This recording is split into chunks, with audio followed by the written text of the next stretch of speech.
नमस्कार. आमच्या यूट्यूब चॅनलमध्ये आपलं सहर्ष स्वागत. आपण यापूर्वी काही रत्न वापरली तर त्याचा फायदा होतो काय यासंबंधी सगळ्या राशींची रत्न आणि त्या वापरणाऱ्यांचे अनुभव याविषयी प्रत्येक व्हिडिओमध्ये माहिती घेतलेली आहे. आज आपण एक माहिती घेणार आहोत ती म्हणजे काय तर माणिक या रत्नाविषयी. हे माणिक म्हणजे रवीचं रत्न आहे. रवी हा सिंह राशीचा कारकग्रह.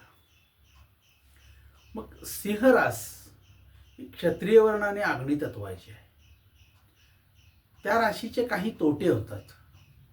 मग त्यातून आपल्याला जर काही त्रास झाला तर काही उपाय करत असताना काही लोक रत्नांचा वापर करतात. आता प्रत्येक वेळी एक गोष्ट जाणीवपूर्वक लक्षात ठेवायची की साधारण किंवा गहू किंवा हरभऱ्याची डाळ एवढ्या आकाराचं एक रत्न म्हणजे त्याचं वजन किती असेल, साधारणपणे 6 ग्रॅम, आणि आपलं वजन किती असेल 60 किलोपासून 90 किलोपर्यंत.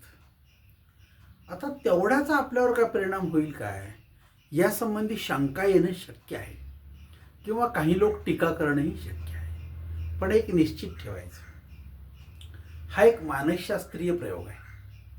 ह्याचं तुम्हाला कुठल्याही पॅरामीटरमध्ये ते घातल्यानंतर मला हा इतका फायदा झाला, इतका तोटा झाला, ज्याला आपण प्रॉफिट अँड लॉस अकाउंट असा मांडता येणार नाही, कारण हे मोजायचं पॅरामीटरच नाही आहे. मग एक गोष्ट निश्चितपणे खरी आहे, एखादं रत्न तुमच्याजवळ असेल आणि तुम्हाला ते माहिती आहे की हे रत्न माझ्याकडे आहे, तर तुमच्यामध्ये साधारणपणे काही बदल होतो.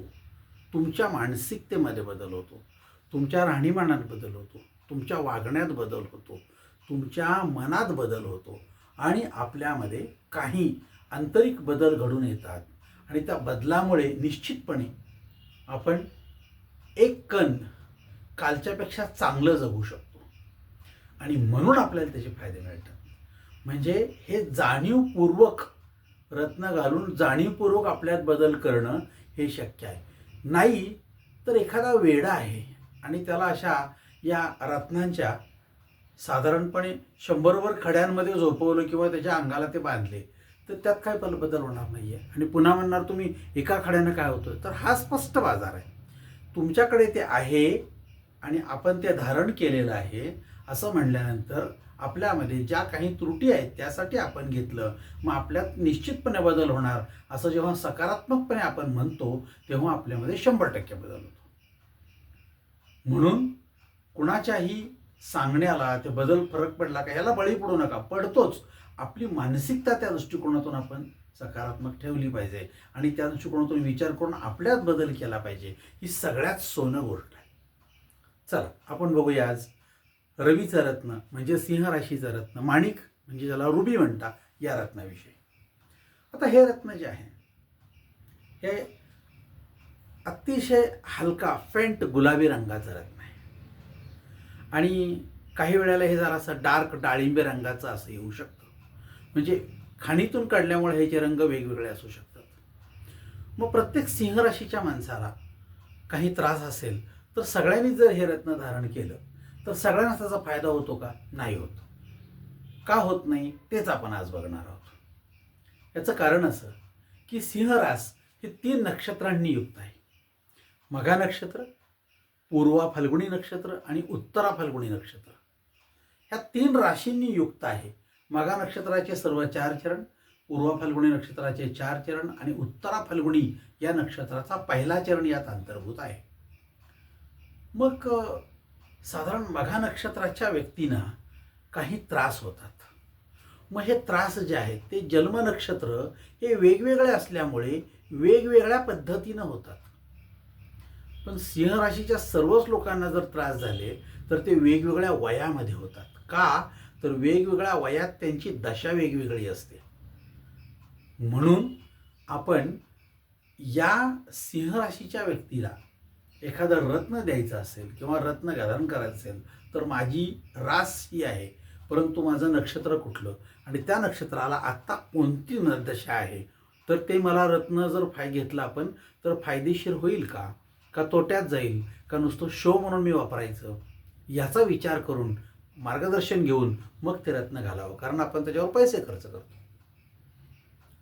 बघूया, काही लोकांच्या जन्मलग्न कुंडलीमध्ये हा रवी म्हणजे सिंह राशीचा स्वामी, हा मुळातच हा कोण आहे, रवी हा आरोग्याचा कारक घटक आहे. मग साधारणपणे या माणिक या रत्नामुळे आरोग्याचे प्रश्न जे आहेत, जे आरोग्य त्रास देणार आहे, त्या आरोग्याबद्दलचे जे प्रश्न आहेत त्या प्रश्नांचाच उलगडा जास्त होण्याची शक्यता असते.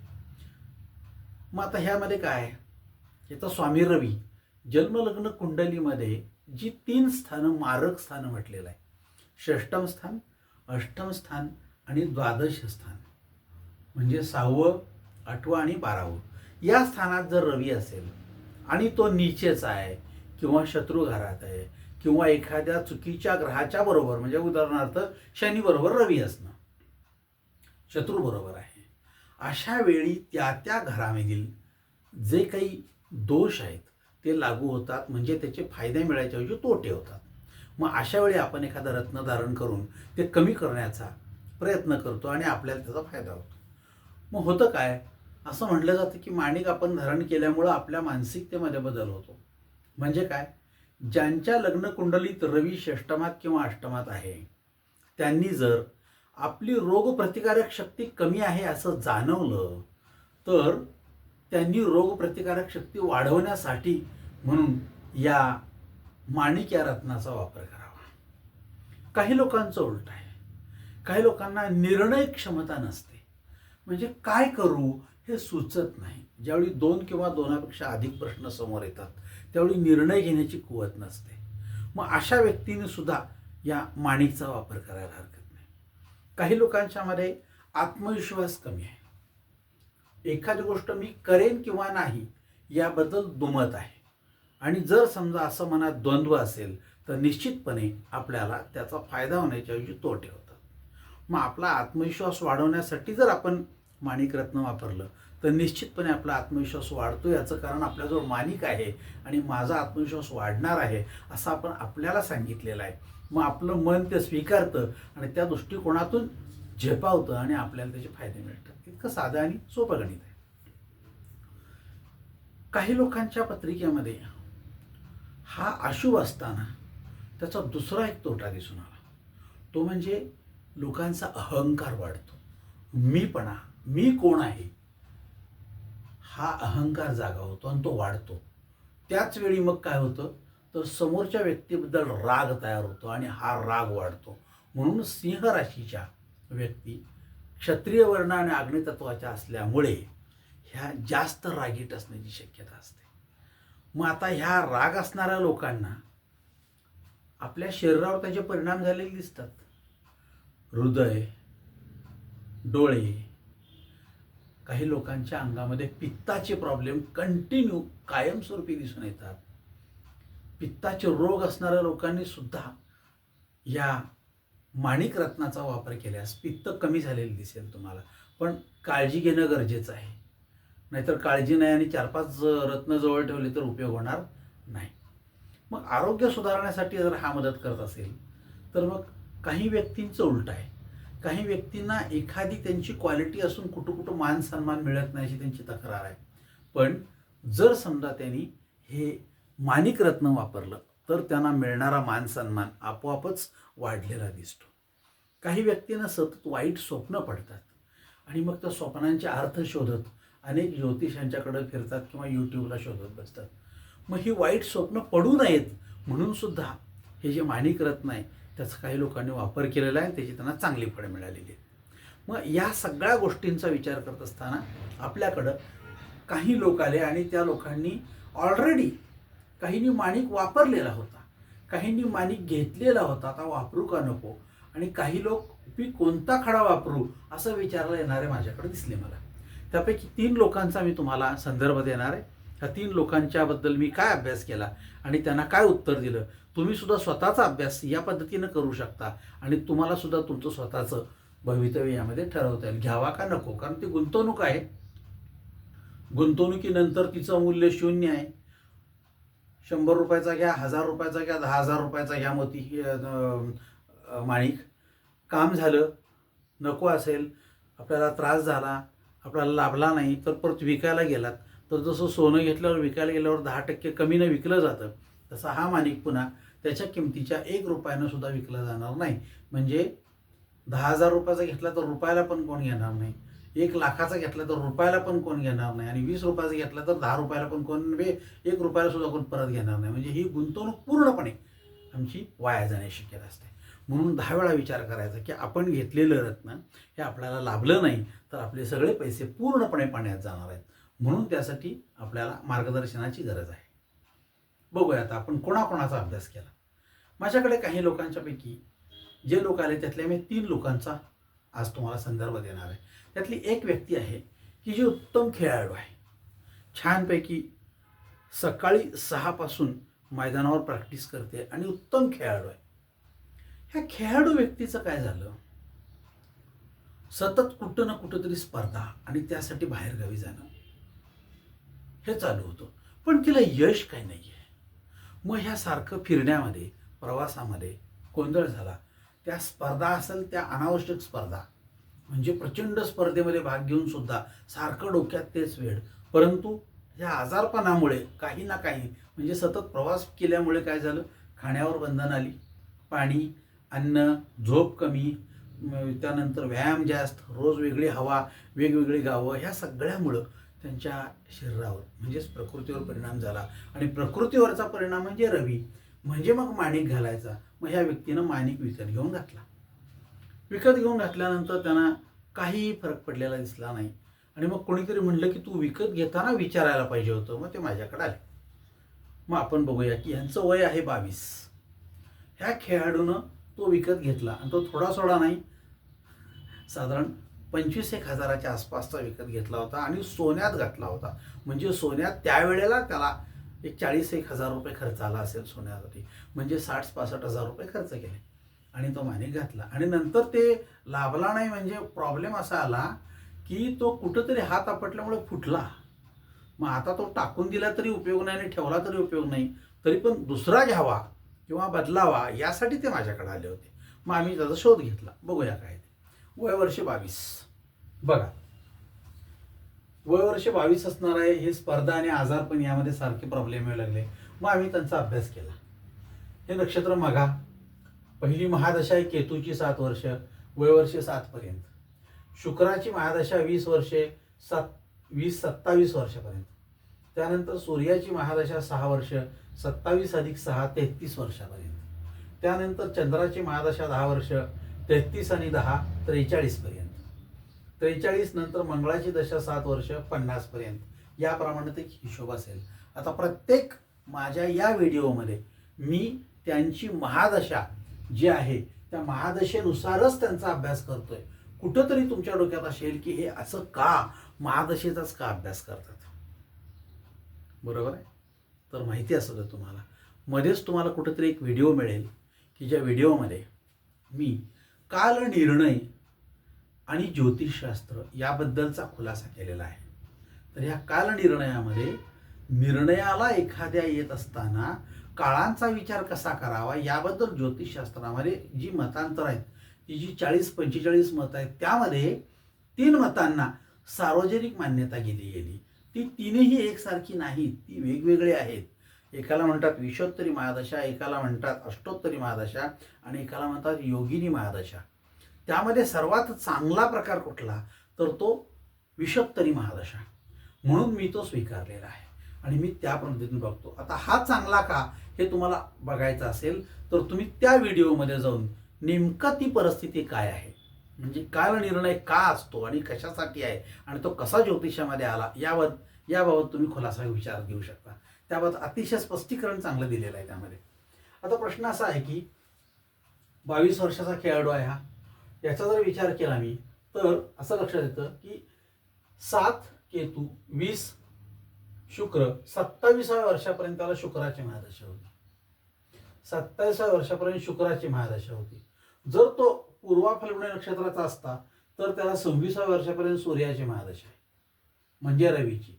आणि साधारणपणे हे उत्तरा फाल्गुनी नक्षत्राचा असेल तर 6 वर्ष सूर्याची, 10 वर्ष चंद्राची म्हणजे 16, आणि 7 23 म्हणजे मंगळाची 23. मग इथं मी दाखवले तुम्हाला की जर समजा यामध्ये आपण असं विचारात घेतलं की मघा नक्षत्राची दशा शुक्राची चालू आहे आणि तिचा म्हणजे हा रवीचा, ही जी रवी आहे राशीचा स्वामी रवी, याचा शुक्र जर बघितलं तर तो शत्रू आहे म्हणून पुढे गुणिले चिन्ह केले. त्यानंतर बघितलं जर ह्यांची ही पूर्वा फाल्गुनी नक्षत्र असेल तर इथं साधारण 26 वर्षापर्यंत सूर्याची महादशा आहे, म्हणजे ह्यांच्या 22व्या वर्षी दशा असेल रवी म्हणजे सूर्याची. मग रवीच्याच महादशेत रवी राशीचा म्हणजे सिंह राशीचा स्वामी रवी हा फळं चांगली देणार नाही, त्यामुळे नको गुणिले चिन्ह टाकलं. आणि मग उत्तरा फाल्गुनी नक्षत्र असेल तर साधारणपणे मंगळाची दशा 7 वर्ष म्हणजे 23व्या वयापर्यंत मंगळाची महादशा सुरू असते, 16 ते 23. मग इथं बघितलं तर उत्तरा फाल्गुनी नक्षत्राच्या मध्ये महादशा आहे मंगळाची चालू, त्यामुळं तो मात्र या रवीचा मित्र आहे. त्यामुळं जर समजा त्यांचं नक्षत्र मघा असेल तर उपयोग होणार नाही, पूर्व असेल तर उपयोग होणार नाही, पण उत्तरा असेल तर निश्चितपणे उपयोग होईल, हे स्पष्ट दिसतं आपल्याला.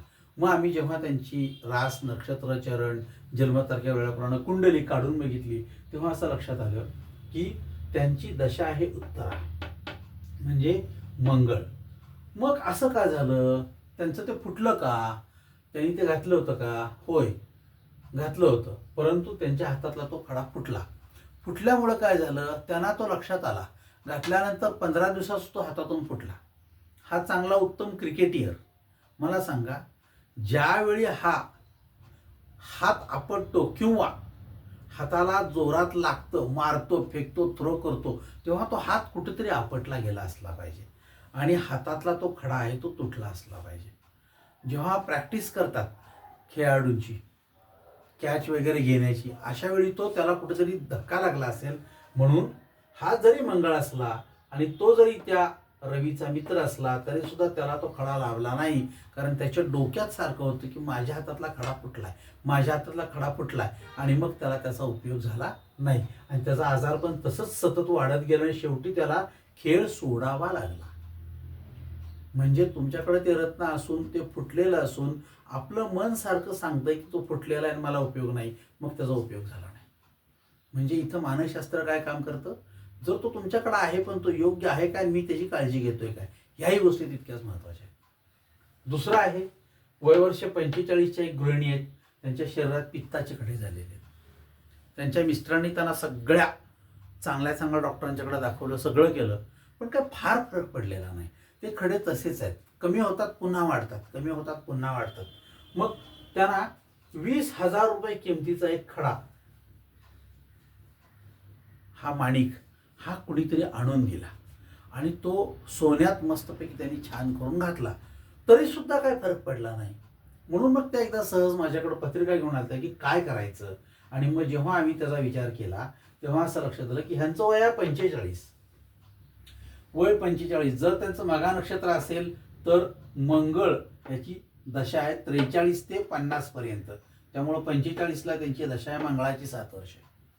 जर त्यांचं नक्षत्र पूर्वा फाल्गुनी असेल तर साधारणपणे असं लक्षात येतं आपल्याला की 43च्या पुढे आणि 61च्या आत राहूचं महादशा आहे 18 वर्षे, राहूची महादशा आहे 18 वर्षे. आणि जर शेवटी विचार केला आपण इथं की उत्तरा नक्षत्र हे असेल आणि त्यांचं वय आहे 45, आता इथं जर बघितलं आपण हे तर 41च्या पुढे आणि 57च्या आत म्हणजे गुरुची महादशा आहे. मग ही जर गुरुची महादशा असेल तर या महादशामध्ये काय झालं असा आपण जेव्हा विचार करतो तेव्हा त्यांच्या लक्षात आलं की हा 20,000चा खडा घालून सुद्धा मला ह्याचा फायदा होत नाही. आणि ह्या सगळ्यांचाच फायदा म्हणजे काय तर त्यांचं नक्षत्र होतं पूर्वा फाल्गुनी आणि पूर्वा फाल्गुनीमध्ये काय झालं तर रवीचीच महादशा सुरू असल्यामुळे त्यांना त्याचा उपयोग झालेला नाही. आणि मग उपयोग झालेला नसेल तर साधारणपणे त्यांना काय केलं, तुम्ही यामध्ये मघा नक्षत्राची शांती करून घ्या असा सल्ला दिला आणि मग त्यांनी मघा नक्षत्राची शांती केलेली नव्हती, ती त्यांनी करून घेतली आणि पुढं काय झालं, त्याचा उपयोग झाला का नाही ह्यासाठी त्या पुढं भेटल्या नाहीत. पण साधारणपणे झालेला असावा, नाहीतर एखादा माणूस फोन तरी करतो की हे सगळं करून काय उपयोग झाला नाही. आणि तिसरा प्रकार आहे तो म्हणजे एक मुलगा आहे छोटा, त्याचं वय वर्ष 5, डोळ्यातून पाणी येत आहे. डॉक्टरांच्याकडे नेलं, डॉक्टरांनी तपासलं, सगळे प्रयत्न झाले, त्याला औषध ट्रीटमेंट सुरू आहे, पण ते पाणी यायचं प्रमाण कमी होईना. त्यामुळं पालकांना चिंता, 5 वयाचा मुलगा आणि त्याला शाळेत पाठवायचं तर सारखं पाणी येत आहे आणि मग त्याला स्वतःला ते पुसायचं म्हणजे अवघड व्हायला लागलं. त्यामुळे झोपेचे प्रश्न यायला लागले आणि सारखा तो रडतोय का काय असं लोकांना वाटू लागला आणि त्याचा चेहऱ्यावर त्याचे परिणाम झाले. मग त्याला कोणीतरी सांगितलं की तुम्ही रत्न वापरा. आता एवढ्या मुलाला छोट्या रत्न वापरणं अवघड आहे, परंतु शेवटी पालक म्हणाले की आम्हाला त्याला एखादा पेंडल करून गळ्यात घालणं शक्य आहे, आम्ही विचार करतो. तरी पण मी म्हटलं की शाळेत कुठल्या घाल, तर शाळेत कुठलंही सोनं अंगावर ठेवता येणार नाही आणि हे खरं आहे. शाळेत घातलं की त्या मुलाला सोनं अंगावर नकोच आहे, कारण कुणाकडे तरी सोनं आहे असं म्हणल्यानंतर जाता येता कुणाची नीती बदलू शकते आणि त्याचे तोटे होऊ शकतात. म्हणून शाळा नको म्हणते ते अगदी बरोबर आहे. प्रश्न असा आला की आता जर समजा वय वर्ष 5 असेल तर आपण विचार केला की पहिली महादशा मागाची 7 वर्षे, त्यामुळं केतू तो शत्रू आहे रवीचा. पूर्व फाल्गुनी नक्षत्र असेल तर शुक्र वय वर्ष 20 पर्यंत शुक्राची महादशा, त्यामुळं तो पण शत्रू आहे. आणि तिसरं असं की उत्तरा फाल्गुनी नक्षत्र जे आहे त्याला सूर्याची महादशा वयाच्या 6 वर्षापर्यंत आणि हाच रवीच आहे, त्यामुळं रवी हा जर असेल तर त्याच्या स्वतःच्या महादशामध्ये त्याचं फळ मिळणार नाही. म्हणून तुम्ही काही याला काही घालू नका. मग त्याही वेळी त्यांना साधारणपणे दिलं की ह्या मुलाच्या पत्रिकेमध्ये काय दोष आहे, तर एक तर मघा नक्षत्र शांती आहे एक, आणि त्याच्या पत्रिकेतला रवी हा अष्टमात नीचेचा होता. त्यामुळं या नीचेचा असलेल्या रवीचा जप करणं हे आता खूप अवघड आहे. मग त्याच्याऐवजी त्याची मघा नक्षत्र शांती म्हणजे तो पितृदोष आहे खरं तर, आणि त्या रवीचंही हवन करून घ्या आणि जप मात्र कोणी करू नका. जेव्हा मोठा होईल तेव्हा तो करेल, कारण त्याच्यासाठी इतर कोणी जप केला तर त्याचा फायदा होईल असं मला तरी वाटत नाही. कारण त्याच्या वतीनं कोणी अभ्यास केला तर चालेल का, त्याच्या वतीनं औषध घेतलं तर चालेल का, तसा त्याच्या वतीनं कोणी जप केला तर ज्यानं केला त्याच्या खात्यात जमा होईल. म्हणून साधारणपणे आपण त्याला ह्या दोन्ही, एक तर मघा नक्षत्र आणि ते रवी नीचेचा आहे त्याची शांती करा असा सल्ला दिला. तुम्ही कुठल्याही प्रकारे हे वापरू नका, पण वापरल्यानंतर आपल्याला कधी होतो फायदा त्याचा, ते माझ्याकडे आहे, ते माझ्या निश्चितपणे आज व्यक्तिमत्वामध्ये बदल करणार आहे असं आपण स्वतःला सांगतो. आता त्या 5 वर्षाच्या मुलाच्या व्यक्तिमत्वामध्ये आपण हा खडा धारण केलेला आहे आणि आपल्या व्यक्तिमत्वात बदल व्हावा असं त्याला कळेल का, नाही. म्हणजे जरी समजा तो घातला तरी त्याच्या व्यक्तिमत्वामध्ये बदल होणार नाही, कारण त्याला समजत नाहीये. मग त्याला समजत नसेल तर आपल्याला पैसे मिळावे म्हणून तो खडा घ्या किंवा मी आणून देतो किंवा मला 4 पैसे मिळतात असं म्हणणं हे योग्य होणार नाही. म्हणून हा सगळा प्रकार आपण विचारात घेतोय की कोणत्याही नक्षत्रामध्ये तो लाभतो का आणि त्याचं वय काय, ह्या 2 गोष्टी जर बघितल्या तर आपल्याला असं लक्षात येईल की आपल्याला जो खडा घ्यायचा आहे त्याच्यापूर्वी आपण 10 वेळा विचार केला पाहिजे की आपलं रास आणि नक्षत्र आणि आत्ताचं वय याप्रमाणे आपल्याला कोणती महादशा चालू आहे आणि त्या महादशामध्ये सदरचा खडा जर आपण वापरला तर तो किती वर्ष वापरावा, त्यानंतर तो आपल्याला लाभेल का नाही, त्यामुळे किती वर्ष वापरावा आणि कधी वापरावा आणि कसा वापरावा यासाठी मार्गदर्शन घेणं गरजेचं आहे. आणि जर ते घेतलं नाही तर आपले पैसे, गुंतवणूक केलेले पैसे, आपले श्रम आणि आपण तो वापरण्यासाठी केलेली मानसिकता यामुळे आपल्याला नैराश्य येऊ शकतं आणि ते येऊ नये म्हणून केवळ आपण ज्योतिषाचा सल्ला घेणं हे आज क्रमप्राप्त आहे. तुम्हाला या पद्धतीचा काही सल्ला हवा असेल, तुम्हाला या पद्धतीची काही मदत हवी असेल तर मी तुमच्यासाठी उपलब्ध असेल. हा व्हॉट्सअपला नंबर आहे 99-218-10-380 ला आपण विचारू शकता.